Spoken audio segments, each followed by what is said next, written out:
Chosen one, fire has two reputations, the boast of a blaze and the fidelity of a hearth. You have become the second. Your flame no longer performs for attention, it prepares a place for life. It is bright, but it is not a siren. It is warm, but it does not demand. It burns clean because it burns under oath. People gather and do not understand why they feel more possible near you.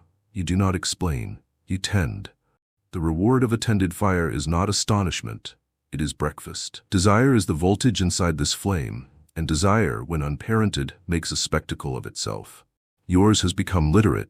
It reads bodies and seasons, posture and breath, the difference between a door and a wall and a window. It understands that closeness without choice is corrosion, that timing is a kind of tenderness, that constraint is not the enemy of passion, but the context that gives it a human address.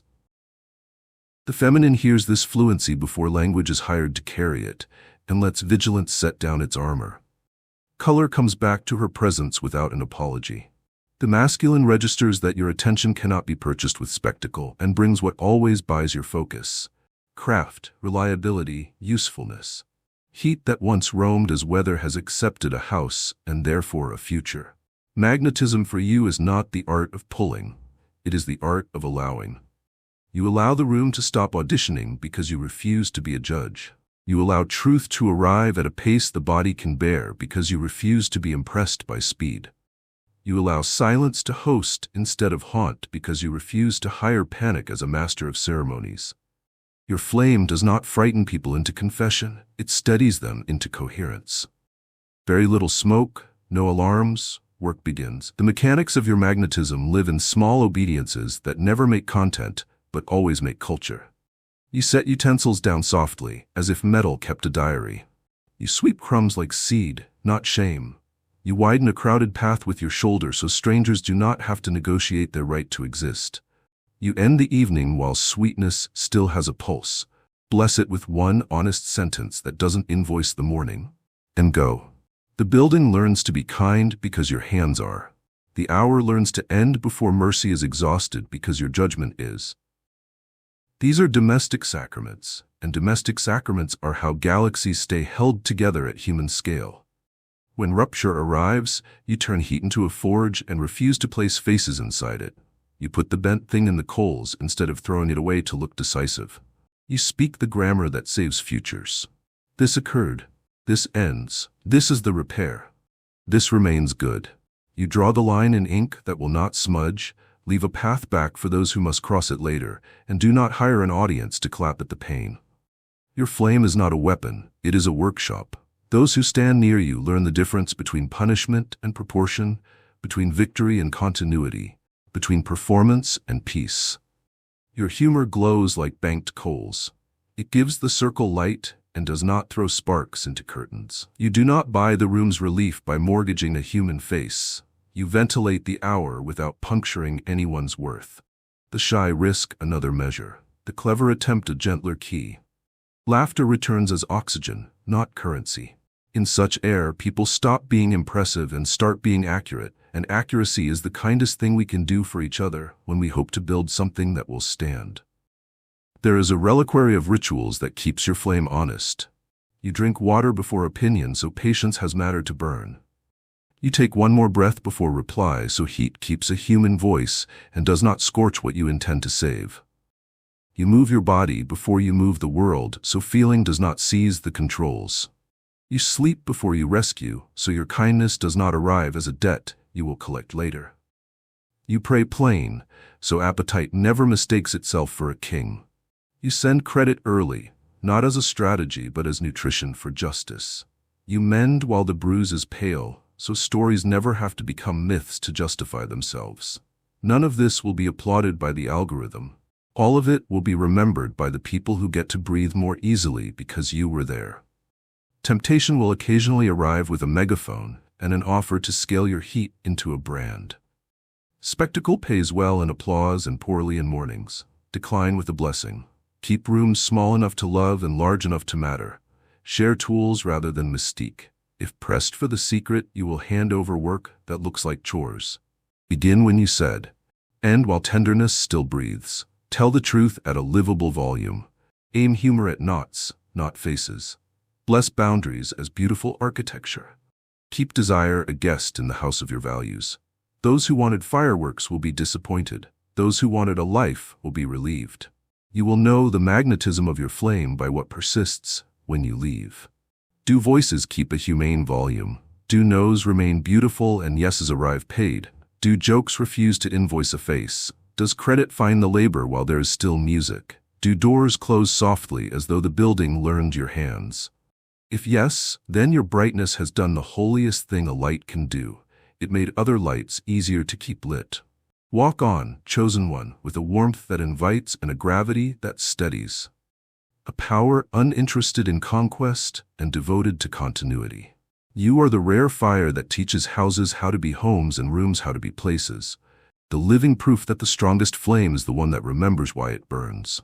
Chosen one, command that depends on a trumpet is an event. Command that depends on integrity is a climate. Yours has become climate. You step into a room and nothing dramatic happens, and yet everything changes. Timelines that were sprinting for applause decide to walk toward outcomes. Arguments that had dressed themselves as emergencies take off their costumes and reveal themselves as decisions that need proportion. You do not muscle the hour into obedience. You offer it a center of gravity, and it remembers how to rotate. This is the aura of command when it is clean. The room ceases to be a stage and becomes a place again. Your pace teaches the body how to trust itself. You allow one heartbeat between their last word and your first, and that single expensive pause clears the fog that panic calls leadership. In that beat, anger loses its parade and turns back into information. Shame, deprived of an audience, stops rehearsing an opera and becomes a single note that can be placed where it belongs. What you refuse to do is just as important as what you do. You refuse to rent your attention to spectacle. You refuse to hire anxiety as a foreman. You refuse to fund urgency when it is impersonating importance. The hour senses these refusals long before the mind names them and settles into a rhythm that human beings can live with tomorrow. Your sexual energy is stitched through this command the way current is stitched through a well-built house. It does not flicker for attention or surge to announce itself. It hums with the steady authority of something governed by purpose. In your field, consent is fluent, timing is honored, and dignity is non-negotiable. A no remains beautiful architecture that tells closeness where to stand and still be closeness. A yes arrives paid in full, unencumbered by debts that will be collected at dawn. A not yet is treated as the wisdom of season, rather than a riddle to outsmart. Bodies read this literacy before sentences are formed. The feminine, unburdened of vigilance, brings color instead of armor. The masculine, denied the chance to purchase your attention with spectacle, arrives with usefulness instead of theater. You did not crown yourself, you domesticated your fire. Authority is the byproduct. You set your jurisdiction in the details because no throne is more honest than the habits of hands. You set a glass down as if the table could feel. You close a door as if the house had nerves. You return a chair as if absence keeps minutes. These gestures are not quaint, they are policy. Hands that refuse to bruise objects will refuse to bruise stories to make them fit a myth. Feet that widen a crowded path without making a production of it will widen constricted conversations without turning them into courtrooms. The building learns your manners. The people learn from the building. Weeks after you leave, someone will let a joke die because it wanted to invoice a face, or end a meeting while tenderness still has breath, or say the plain sentence that keeps the morning from needing a hero at noon. They will not know where they learned it. They learned it from your weather. When fracture appears, you decline the theater that would pay you in adrenaline and leave you bankrupt in continuity. You do not gather an audience for a quarrel, you gather participants for repair. You lay the problem flat where hands can touch it, and you speak in sentences sized to the break. This occurred. This ends. This is how we will mend. This remains good. Under such grammar, blame loses its throne and responsibility finds a chair. Fury, deprived of applause, becomes fuel. The future comes back from rumor and sits down to be built. You correct behavior without attempting to rewrite identity. You praise while there is still music so resentment doesn't find food. You apologize while the bruise is pale so repair is cheap, and dignity is expensive in the right way. Command is not a performance, it is a budget. Your humor obeys the same law. It is a lantern, not a flare. It lifts the room by 2 notches and sends the bill to no one's face. Relief returns as oxygen rather than currency. The shy risk one more sentence. The clever risk a kinder one. Laughter stops being a blade and becomes a bridge, a way for the hour to cross from tension to usefulness without casualties. People will forget your phrasing. They will remember the permission. Guard the aquifers that keep your command from becoming a campaign. Drink water so patience has weight. Breathe twice so truth keeps a human voice. Move your body so feeling stays in motion and never seizes the controls. Sleep so your edge remains a tool and not a weapon. Pray in plain language so appetite remembers it as a guest, not a king. Protect the absent from redesign. Let credit travel early to hidden hands. Begin repair before legend replaces responsibility. None of this announces itself, all of it compounds. The more it compounds, the less you need a drum, and the more your presence is recognized by what does not need to be said. The final proof of command is always absence. After you go, do voices keep a livable volume? Do boundaries stand without guards? Does a no remain elegant and a yes arrive paid? Do decisions hold without emergency speeches? Do jokes refuse to invoice a face? If the answer is mostly yes, then the room now knows how to stand without borrowing your shadow. That is leadership that has ceased to be about you and started to be about us. Walk on with that kind of crown, the kind no hand can see and no rumor can steal. Quiet, exact, and durable. Chosen one, rarity has been misunderstood as spectacle, when in truth it is coherence that has lived long enough to become a signal. You are broadcasting a frequency few can tune to, and everyone can feel. It is not louder than other stations. It is truer. It does not drown them out. It clarifies them. People step into your radius and their own instruments drift back into tune. The jitter leaves their hands, the rush leaves their sentences. The room that wanted to be a contest becomes a conversation, and the conversation becomes a craft. What makes the frequency rare is not that it is exotic, but that it is consistent. Your frequency begins where your day begins, in vows so small they are invisible to anyone who needs to be impressed. You keep water before opinion so patience has substance to burn. You allow one breath before reply so your tone can carry truth without turning sharp. You move your body before moving the world, so feeling keeps traveling and never seizes the controls. You sleep before you rescue, so help is covenant, not vanity. You say prayers that sound like instructions, clear, plain, domestic, so appetite remembers it is a guest. You name hidden hands while there is still music, so justice eats and resentment starves. You repair while the bruise is pale, so stories never have to become myths to justify themselves. These are not flourishes. They are calibrations. Each small fidelity tightens a string. By the time you enter the room, the instrument is ready. Your sexual energy rides this signal the way heat rides light. It is visible, human, unashamed, and obedient to the law that makes humans possible to live with tomorrow. You do not repurpose desire into pressure or admiration into attacks. You keep the grammar clean, consent as language, timing as tempo, dignity as law, so closeness is clean if chosen and harmless if declined. The body reads this before the mind can complement it. In your field, vigilance steps down and radiance returns. Posture stops auditioning and becomes presence. Men stop performing masculinity and start transporting it, carrying weight without noise. Women stop negotiating safety and start choosing color. The signal reassures everyone that nothing authentic has to fight for oxygen. Your frequency edits space with the quietest tools. You angle your stance so a crowded path widens. You set a cup down as if the table could feel. You close a door as if the house had nerves. You return a chair as if absence keeps minutes. The building learns your manners, and people learn from the building because bodies believe physics before they believe speeches. Where objects are spared bruises, so are stories. Where doors close softly, narratives can as well. Where chairs return to place, tempers remember where to sit. Weeks later, far from you, someone will choose precision over performance and not know why it felt cheaper. It felt cheaper because your frequency lowered the price of honesty. Conflict under this signal loses its costume. You refuse to rent attention to drama, and you refuse to starve truth of the oxygen it needs. You remove the audience first, put the problem where hands can touch it, and speak in human-sized sentences that do not need a soundtrack to sound brave. This happened. This stops. This will be mended. This remains good. The cadence is not austere. It is kind. It gives each person a place to stand and a path back after they move. The future, which panic treats like gossip, becomes architecture again. You do not win, you continue. Continuity is the only victory that survives the morning. Your humor plugs into the same outlet. It ventilates without puncturing.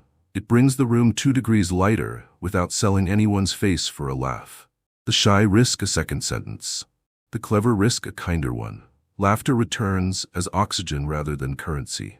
You forget the punchlines you used, but the body remembers the ease. Ease is evidence that the frequency was real and not romantic, a measurable improvement in the cost of being human together.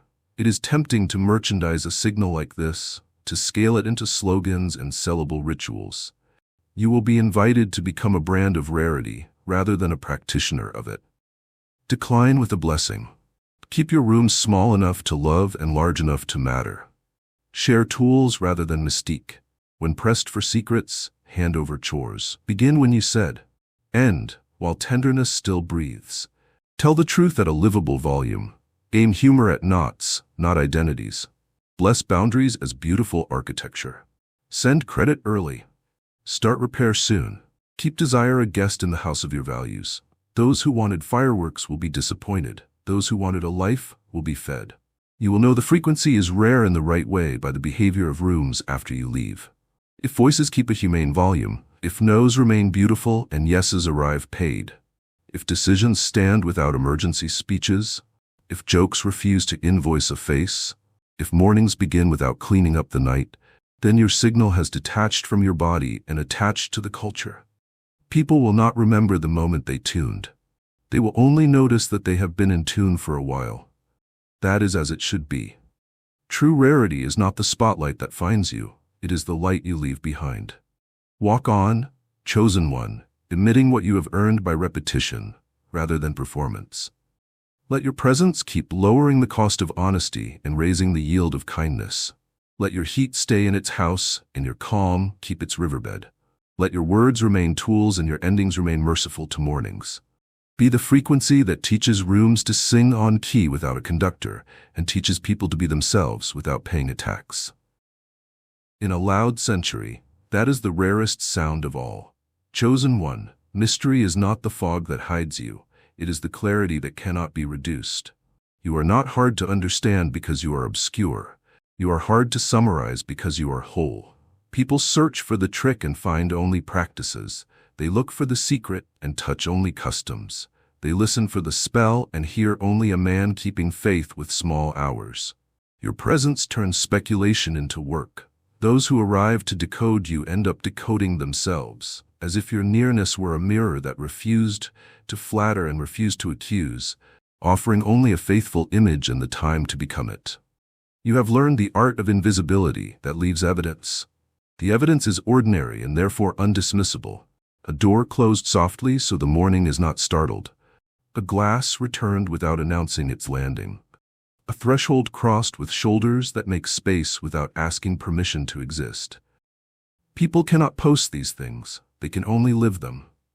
Weeks later, in rooms you will never see, someone will end a gathering with mercy still warm in it, or let a tempting rumor die of hunger, or choose a tone that refuses to turn accuracy into injury, and no one will know why the option felt obvious. The mystery is that you do not ask to be remembered, and the world remembers how to behave after you leave.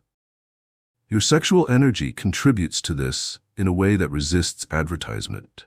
It is not a campaign, it is a vow. You will not convert admiration into a tax. You will not translate desire into pressure. You will not hire urgency to impersonate intimacy.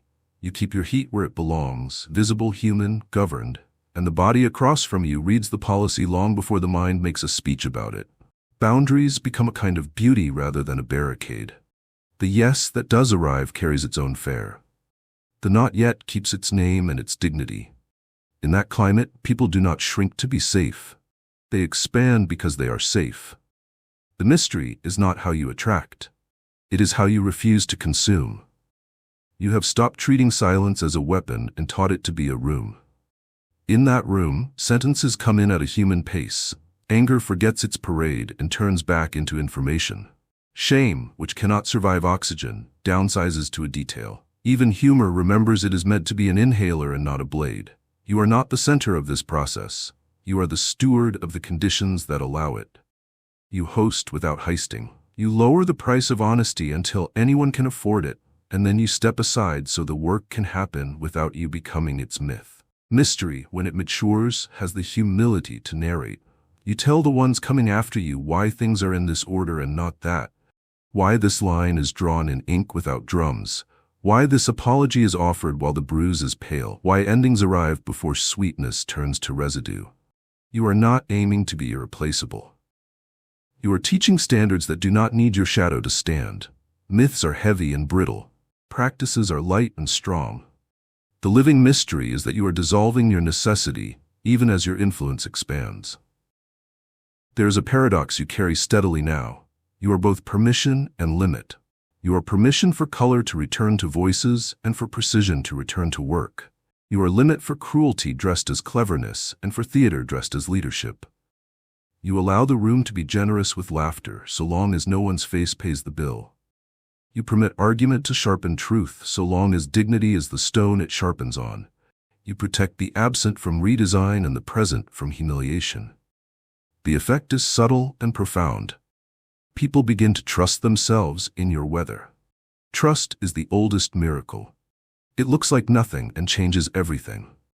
You have a private liturgy that keeps the mystery clean of superstition. Water before opinion so patience has matter.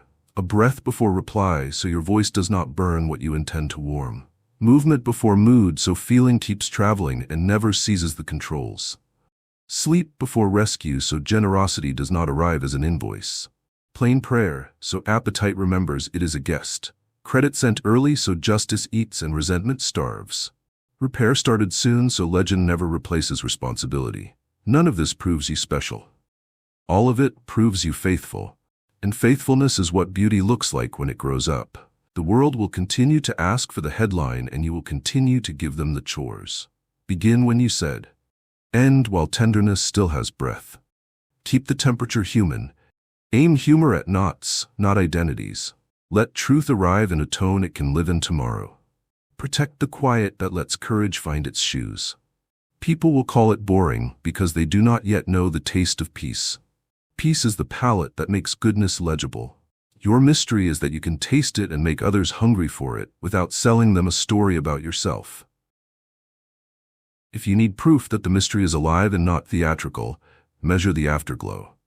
After you go, do people feel more necessary to the work at hand, more honest with themselves, more able to end things before they curdle, more willing to praise without a crowd, more eager to repair while the bruise is pale? If so, you have done the oddest thing a man can do. You have made your presence a path to their presence, and then you have stepped to the side. You have become the question that invites a better answer and does not demand credit for it. That is the living mystery, chosen one. Wear it like breath. Chosen one, light is not a spotlight, it is a climate. Spotlights create performers, climates create people. You have chosen climate. Your radiance is not a glare that forces eyes to squint, it is a glow that lets them see. You do not arrive to be seen, you arrive so that sight can happen. Rooms that were selling themselves as stages remember how to be places. Voices that were working too hard to be believed become clear enough to be useful. This is what light does when it is loyal to the living. It reveals without wounding and warms without consuming.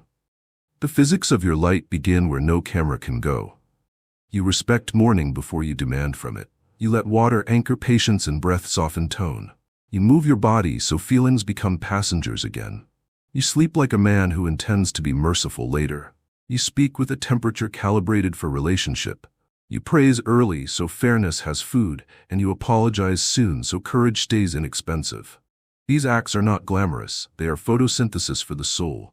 Under them, what is good grows without begging, and what is harmful loses its subsidies.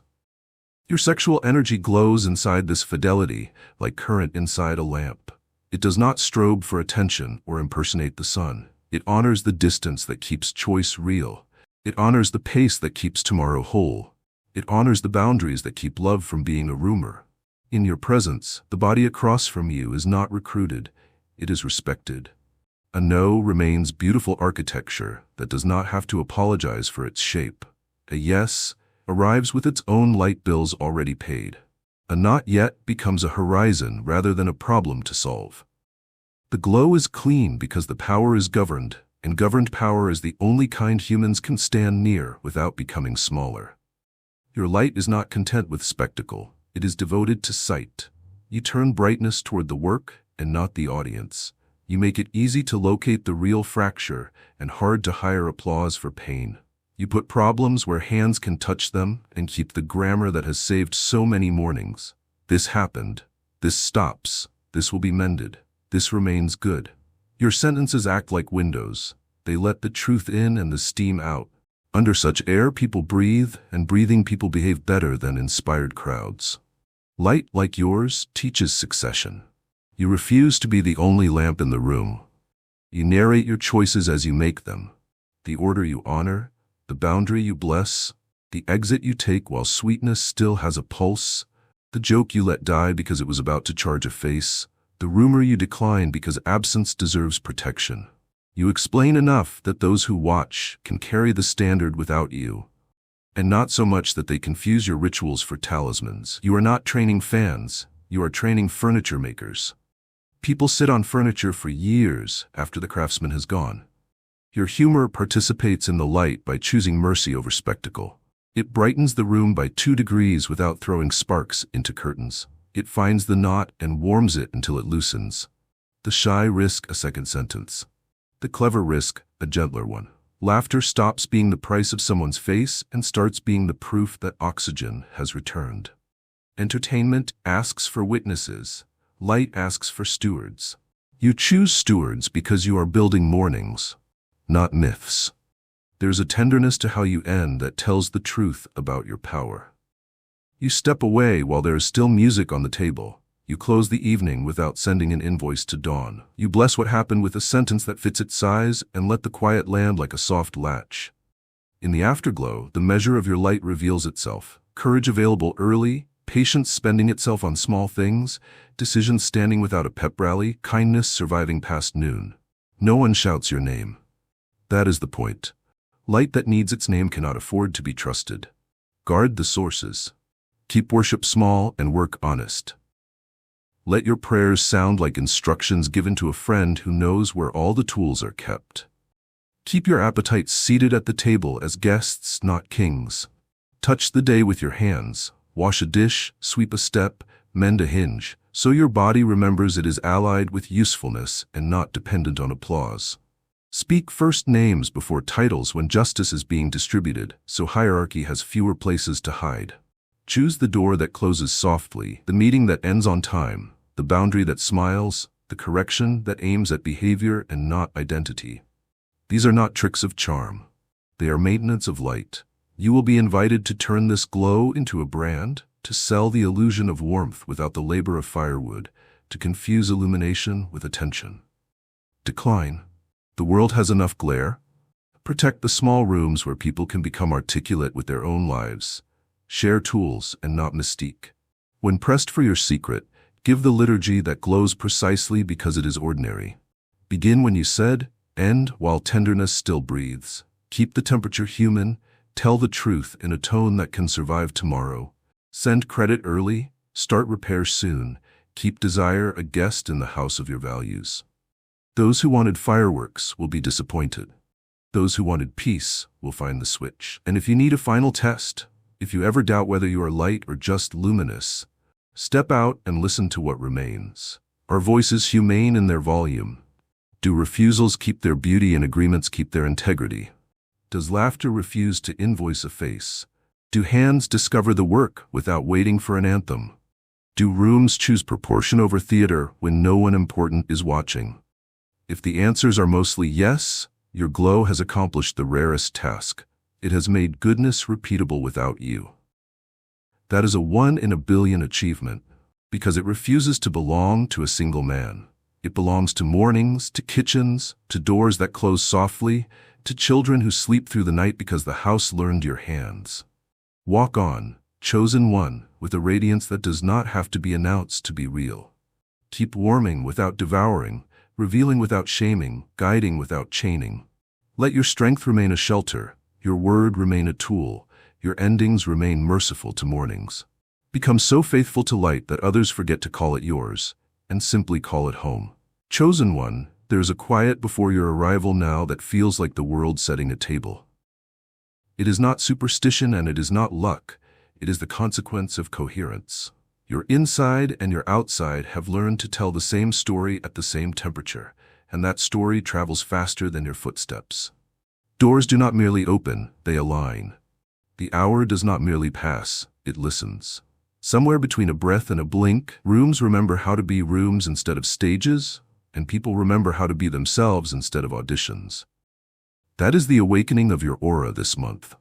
Not fireworks, but gravity. Not spectacle, but standard. 1 in a billion is not a headline, it is a frequency.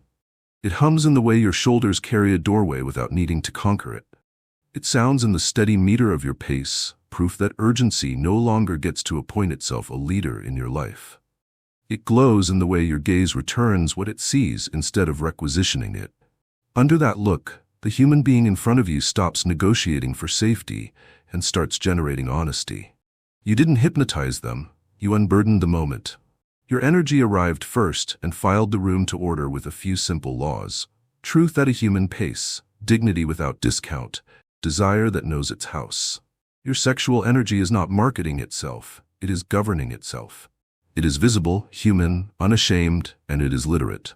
It knows consent as grammar, timing as tempo, dignity as law. A no in your weather is beautiful architecture, not a barricade to be outmaneuvered. A yes arrives already paid, not financed by tomorrow's regret. A not yet is honored as season instead of accused as defiance. The feminine nervous system reads this literacy at the speed of nerve and exhales. Vigilance loosens its fist, radiance returns from hiding. The masculine reads the same weather and retires performance as a strategy.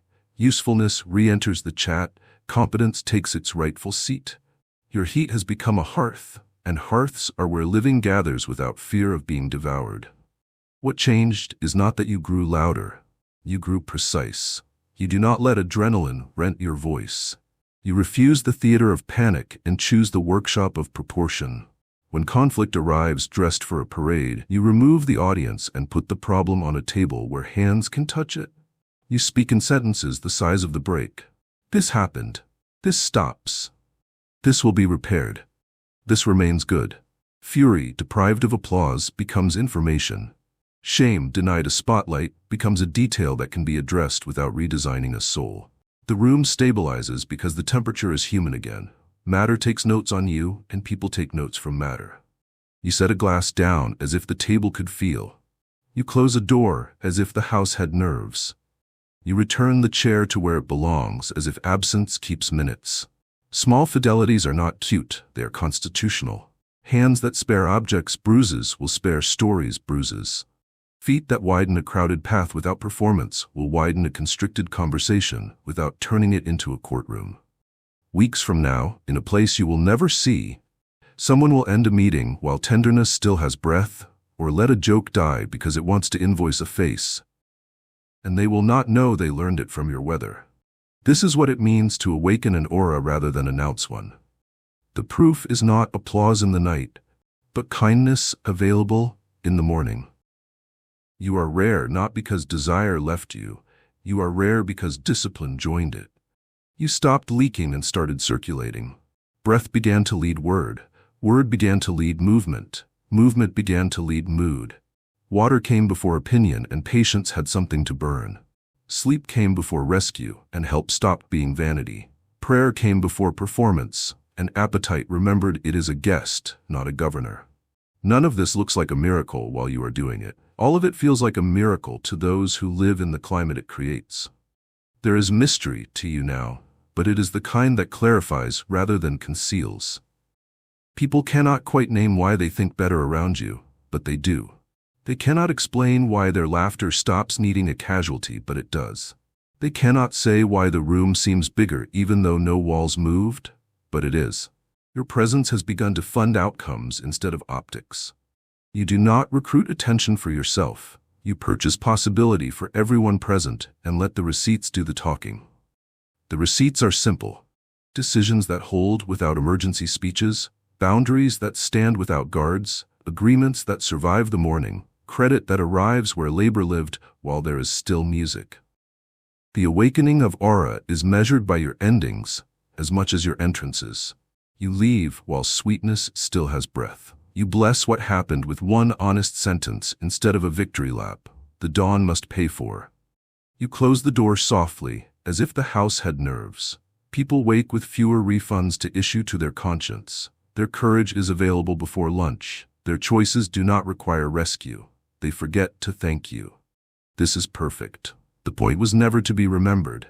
The point was to leave the world remembering itself. And if they ask for your secret, you will not hand them mystique, you will hand them chores. Begin when you said, end while tenderness still breathes. Tell the truth at a human temperature. Aim humor at knots, not faces. Protect the absent from redesign. Repair while the bruise is pale. Keep desire a guest in the house of your values. It will disappoint those who came for a spell. It will set free those who came for a life. That is what 1 in a billion means when it's real. Chosen one, silence used to frighten people because it had been weaponized against them. Around you, silence has learned to host. Your quiet is not the absence of contribution. It is the presence of calibration.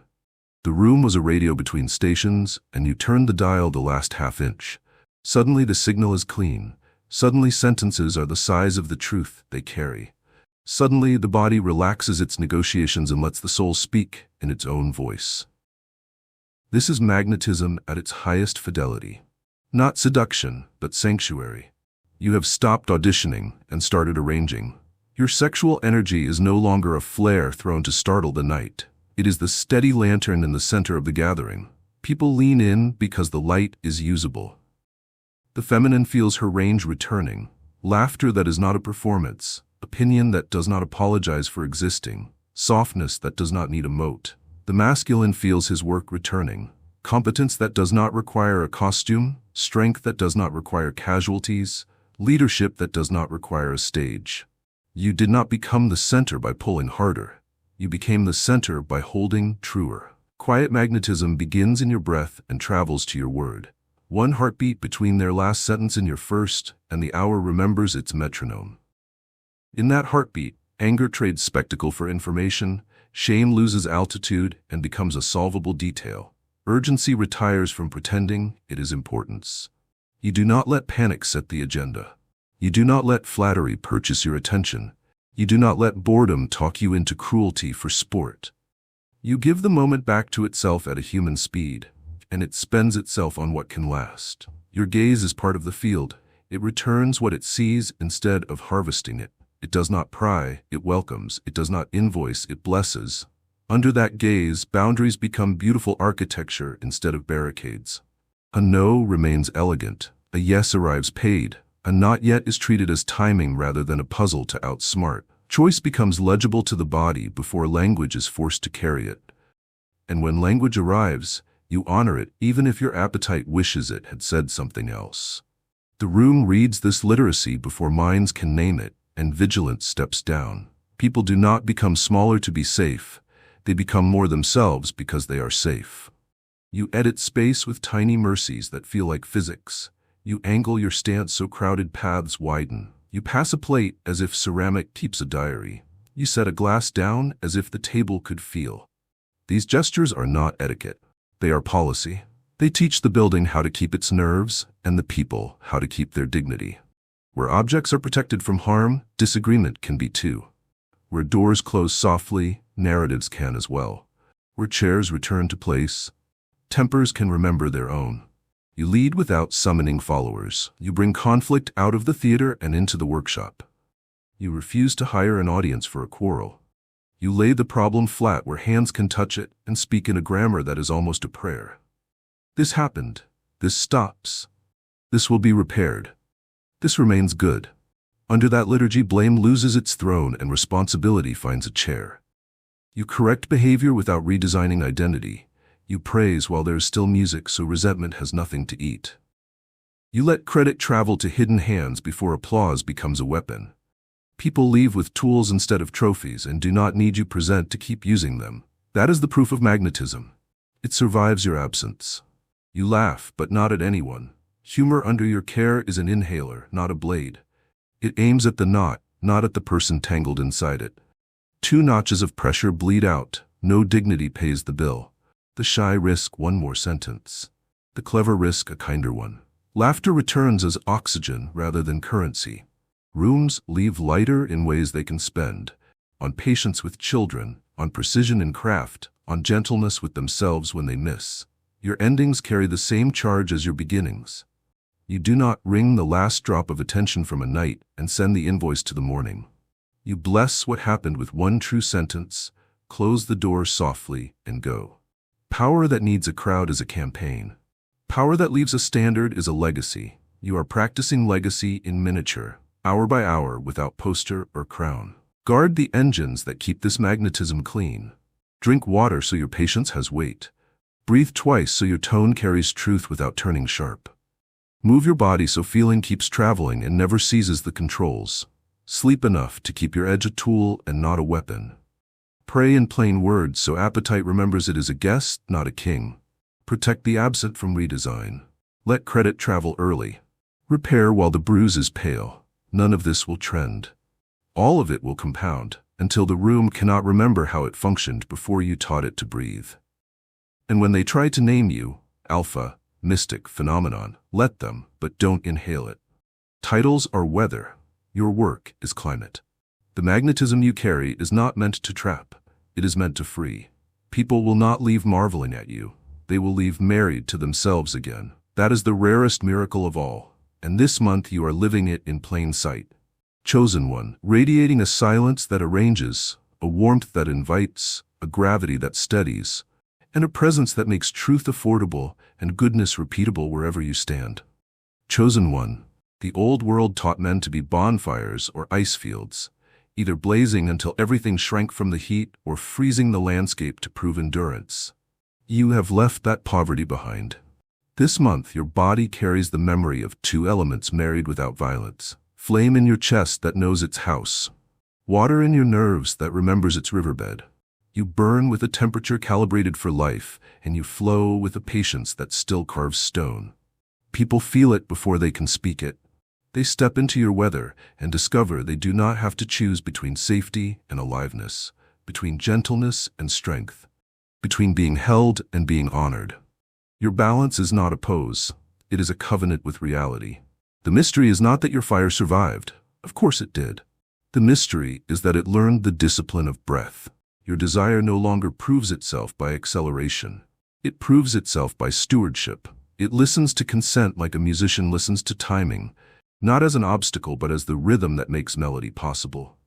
It reads posture and pace and breath and gives language time to arrive without being forced to carry more than it can hold. Under that literacy, a no is not an argument to win. It is a beautiful doorway that tells love where to stand and still be love.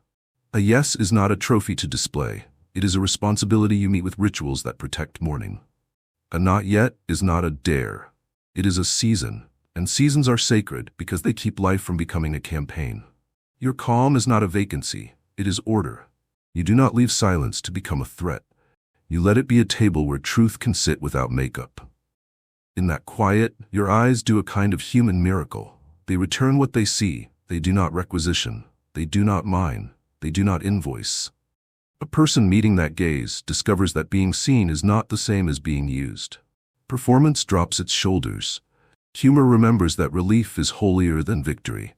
The anxious auditor of every quiet moment resigns, and the hour stops being a courtroom and becomes a workshop where repair is affordable. Balance in your hands becomes a choreography of small fidelities that most will miss and all will benefit from. The glass set down as if the table could feel. The door closed like the house had nerves. The chair returned as if absence kept minutes. These are not quirks. They are the metronome of your presence. Objects do not get bruised by you, so stories do not get bruised to fit your myth. Paths widen because your shoulder remembers to angle. Conversations widen because your pride remembers to listen. The world copies what your attention blesses, and you bless gentleness so consistently that strength becomes safe enough to stand near. You do not use balance to avoid conflict. You use it to make conflict human. When heat and water disagree, you do not choose scalding or flood. You choose tea. You name the break at a volume people can live with tomorrow.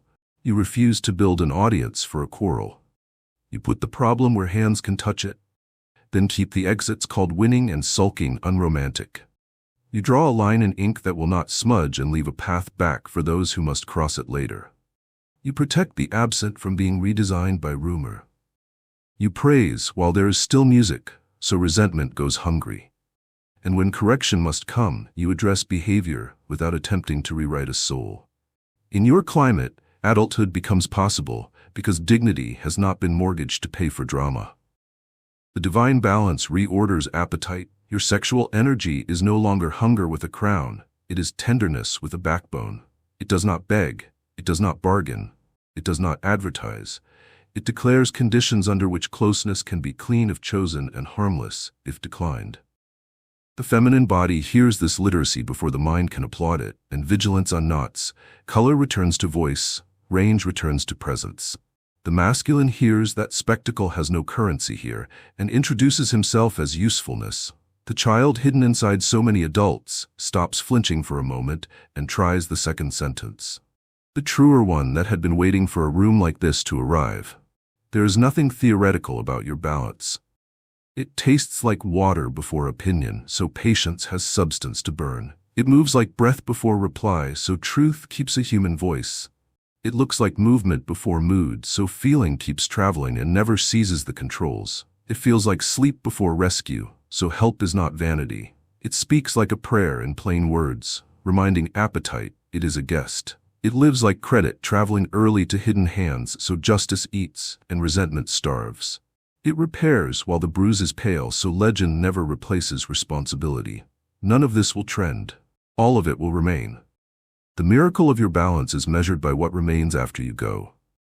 If voices keep a livable volume, if boundaries stand without guards, if jokes refuse to invoice a face, if decisions hold without emergency speeches, if tenderness survives into noon, then both your fire and your water have done their work.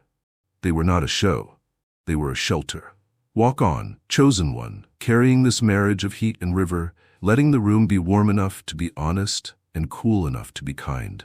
Let your life continue to be the proof that strength and softness are not rivals but relatives, and that only together do they become home. Chosen one, gravity does not argue with objects. It reminds them where they belong. Your presence this month is that reminder. You do not seize rooms, you settle them.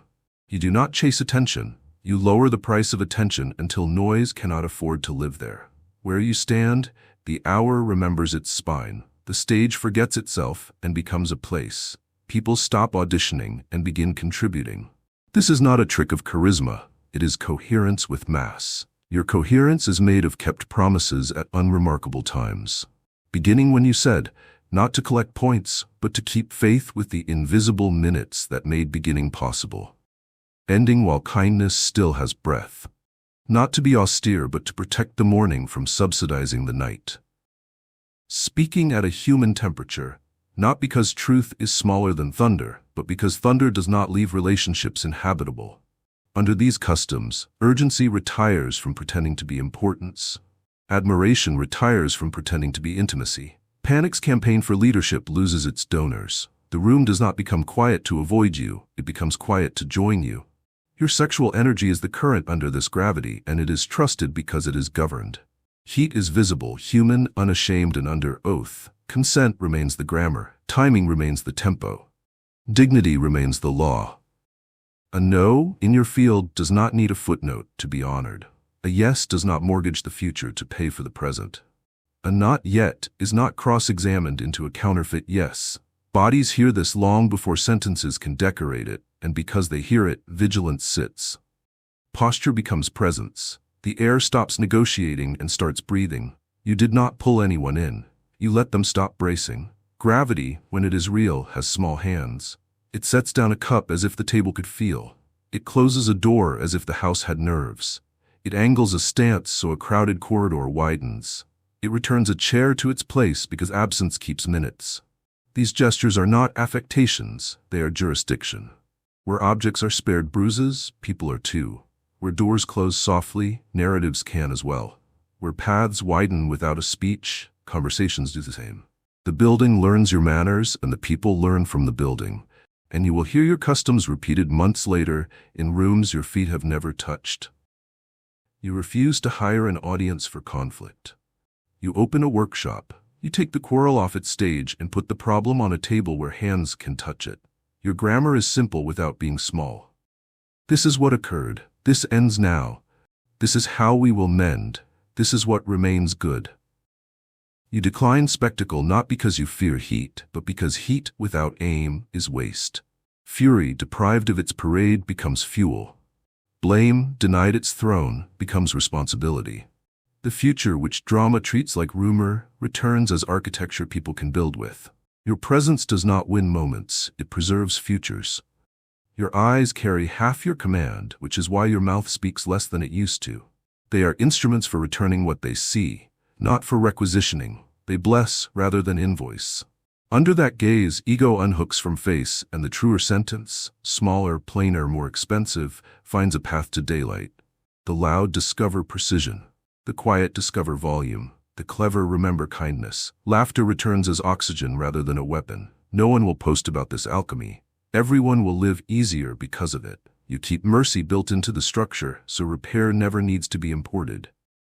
You speak names of hidden hands while there's still music. You take responsibility while the bruise is pale.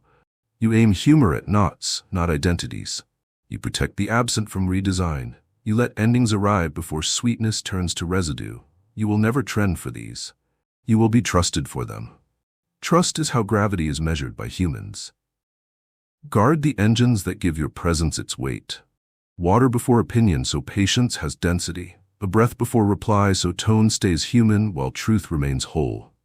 Movement before mood so feeling keeps traveling and never seizes the controls. Rest before rescue so your help is covenant, not theater. Prayer before performance so appetite remembers it is a guest, not a king. Sunlight on your face so your body remembers it belongs to the earth and not the feed. None of this is glamorous. All of it is mass. You will be tempted to cash this gravity in for spectacle, to scale it into a brand, to turn standards into slogans and customs into campaigns. Decline with a blessing. Keep your room small enough to love and large enough to matter. Share tools rather than mystique. If pressed for a secret, give the ordinary liturgy that built you.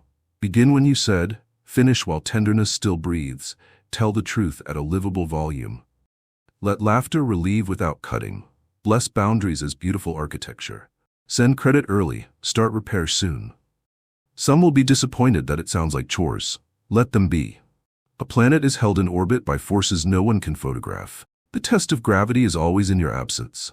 After you go, do voices keep a humane volume? Do boundaries stand without guards? Does a no remain beautiful and a yes arrive paid? Do jokes refuse to invoice a face? Do meetings end on time with mercy left for morning? If the answer is mostly yes, then you did not collect followers, you raised the standard. Standards, once learned, do not ask for your name to remain true. They ask only for hands. Walk on, chosen one, anchored and luminous. Let your presence keep lowering the cost of honesty until everyone can afford it. Let your strength continue to be the quiet weather that teaches rooms to be places again and people to be themselves without paying a tax. This is the gravity of a 1 in a billion man. Not the ability to be noticed, but the power to make goodness repeatable without you. Chosen one, trust is not a contract inked with speeches. It is the weather your body carries into a room. Before you speak, people already know what is allowed to grow near you and what will be starved of oxygen. They don't know because you are spectacular. They know because you are consistent. Trust is the quiet arithmetic of kept promises and merciful endings. Of tone that never buys clarity at the price of dignity, of a presence that does not spend people to purchase moments. This month your aura does not ask to be believed. It reminds the soul of something it once knew and had to forget to survive. That safety is possible without shrinking, and reverence is possible without worship. You make trust affordable by the way your attention behaves. Attention is your first language, and you have taught it manners. It does not requisition, it returns. It does not audit, it accompanies. You look at someone as though the seeing were a blessing rather than a harvest, and under that gaze their nervous system loosens its fist. Vigilance steps off the throne so color can return to the voice. The second sentence, the truer, smaller, more expensive sentence, ventures into daylight. You did not perform a miracle, you declined to perform at all. You established that nothing authentic must fight for oxygen in your company. Your sexual energy threads through this in the way a hearth threads through a home, visible, human, unashamed, and governed. It has retired from campaigning and learned to legislate. Consent is not a courtesy in your world, it is grammar. Timing is not an inconvenience, it is tempo. Dignity is not an option, it is law. A no remains beautiful architecture and does not have to apologize for standing. A yes arrives prepaid, with tomorrow unindentured. A not yet is treated as seasonal wisdom instead of a puzzle to outsmart. Bodies hear this literacy before minds can name it, and because they hear it, armor grows heavy and unnecessary. Radiance in women stops paying the tax of vigilance. Usefulness in men stops borrowing confidence from volume. You have not dimmed your flame, you have installed it in a hearth. Trust grows because warmth has learned a house. Trust also lives in your customs with matter, because people read how you handle objects as prophecy about how you handle souls. You set a glass down as if the table could feel. You close a door as if the house had nerves. You return a chair as if absence keeps minutes. These fidelities look quaint until you realize they are constitutional. Hands that refuse to bruise objects will refuse to bruise stories to fit a myth. Feet that widen a crowded path without fanfare will widen a constricted conversation without hiring a courtroom. The building learns your manners, the room learns from the building. The people become easier to be. Weeks later, somewhere you will never stand, a joke will be allowed to die because it wanted to invoice a face. A meeting will end while tenderness still has breath. A boundary will be called beautiful rather than difficult. And no one will trace the lineage to you. This is the aura of trust, not applause in the night, but kindness available in the morning. When conflict arrives, and it will, because humans come standard with edges, you refuse to purchase spectacle with dignity. You remove the audience before you remove the problem. You place the fracture on a table where hands can touch it and speak in sentences the size of the break. This happened. This stops. This will be repaired. This remains good. Fury, deprived of its parade, converts back into fuel. Blame, denied its throne, metabolizes into responsibility. The future returns from rumor and sits down to be built. You do not salt the earth to win, you preserve the soil so tomorrow can grow there.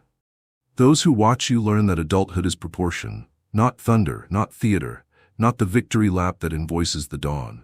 Credit travels in your weather while there is still music. You do not wait until applause has cooled to remember the hidden hands. You name them early, not to appear generous, but to keep resentment from finding food. You apologize while the bruise is pale, not to manage optics, but because the cost of repair rises with time, and you prefer to be a good steward of courage.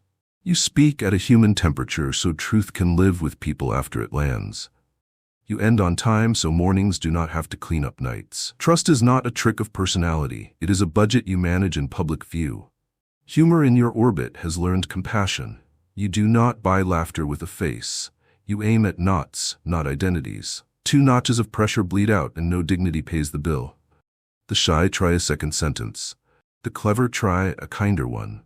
Relief, not entertainment, becomes the gift you distribute, and rooms leave lighter in ways they can spend. On patience with children, on precision in craft, on gentleness with themselves when they miss. The soul remembers that joy is not a performance, but a permission. Guard the aquifers that feed this trust. You water before opinion so patience has substance to burn. You breathe twice before reply, so tone stays human while truth stays whole. You move before mood so feeling keeps traveling and never seizes the controls. You sleep before rescue so help is not vanity. You pray in plain words so appetite remembers it is a guest, not a governor. You protect the absent from redesign. You begin repair before legend can replace responsibility. These do not trend, they endure. And endurance is how trust stops being an event and becomes climate.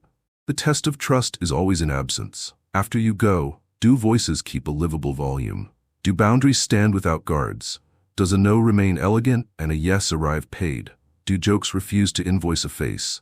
Do decisions hold without emergency speeches? If the answers come back mostly yes, then your aura did its quiet work. It did not magnetize people to you. It magnetized them to themselves.